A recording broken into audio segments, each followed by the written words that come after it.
you begin to notice a rather curious change in your general feeling of life.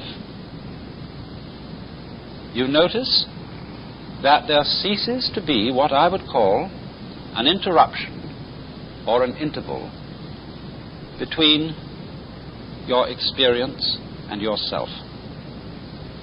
You see, in our ordinary way of using our minds, the chronic sense of strain, the chronic attempt to think about and make sense of what we are feeling, is what we call our ego.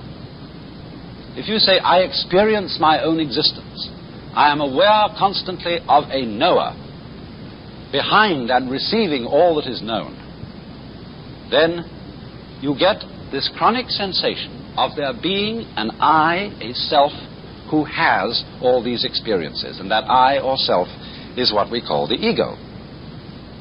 And this chronic sense of strain is our, you might call it our psychological blocking against our experience. The thing that seems to divide us from an external world, from the whole universe. But when in this way the interval begins to diminish, we begin to experience our world as ourselves. There is no interval, there is no interruption between the knower and the known. Just as when we are completely absorbed listening to music or dancing to music, we are not aware of our separation from it. We go right with it. And so in the same way, when the mind responds instantly to what the senses bring, it seems almost as if the mind and what it experiences were one and the same. Now, in a way, of course, this is actually true. We can understand this theoretically, but we don't ordinarily really feel it. For example, you know the old saying, if a tree falls in a forest with nobody listening to it, will there be any noise? Perhaps you know the limericks in which this problem is posed. There was a young man who said, God, I find it exceedingly odd that a tree, as a tree, simply ceases to be when there's no one around in the quad. And the answer was, young man, your astonishment's odd. I'm always around in the quad, so the tree, as a tree, never ceases to be since observed by yours faithfully, God. But this is a great philosophical puzzle for the Western world. Does what we know depend on there being a knower? Now, in a way, obviously, it does. Because when a tree falls in the forest, it certainly makes vibrations in the air. But those vibrations in the air do not become noise unless they vibrate an eardrum. So, in the same way, the light from the sun does not become light unless it falls on an eye, an eyeball. And two, we could say the external world is full of hard things. But nothing is hard except in relation to the soft surface of the human skin. Nothing is heavy except in relation to human muscles. So if there is not a human organism, the world does not appear to us at all as having any of the characteristics which we attach to an external world. In other words, we could say, the sun is light, but only because of eyes. Rocks are hard, but only because of soft fingers. Falling rocks are noisy, but only because of sensitive human ears. We cannot form any idea at all of what the world would be like without an observing mind. Even such things as duration, the span of time, depend upon the human mind to appreciate them. Space depends on a human mind to observe the world from a particular position and so know that there are things which are distant from it. Without this mind, there could not be any world that we could think about or conceive or imagine in any way whatsoever. And so this shows in a very clear way that our mind and the external world go together. They are inseparable differences. Taking a cigar which has two distinct ends, but you cannot separate those ends. If I would want to take one of these ends off and break the thing and throw it away, it would still have another end. There would still be two ends there. I could never get rid of the situation of it having two ends. So you see that although the two ends are different, there is just one object. And so in the same way, although there is a difference in a way between the knower and the known, between man and the world, nevertheless, these two go together, and they are fundamentally inseparable. And therefore, when our consciousness is responding instantly, without any interval or interruption, without any, shall we say, stopping to think about it, then we have a situation in which we are actually realizing, we are actually feeling the true physical relationship which exists between man and his environment.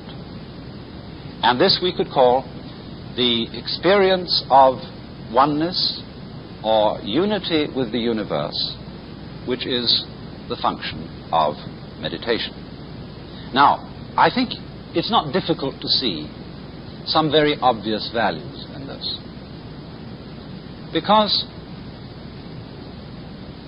well, if we live entirely in a world of thought,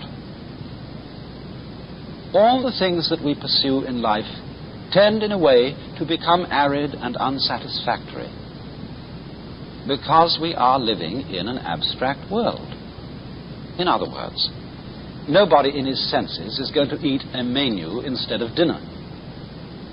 Nobody in his senses is going to try and get a satisfactory diet off dollar bills. And yet, you see, dollar bills and menus stand in the same relation, on the one hand to wealth, on the other hand to dinner, the same relation in which thought stands to reality. They represent it. They symbolize reality, but they are in no sense substitutions for it. Yes, you can do a great deal of things if you have a lot of dollar bills, but unless you exchange those dollar bills into real concrete worth, they are of no value to you.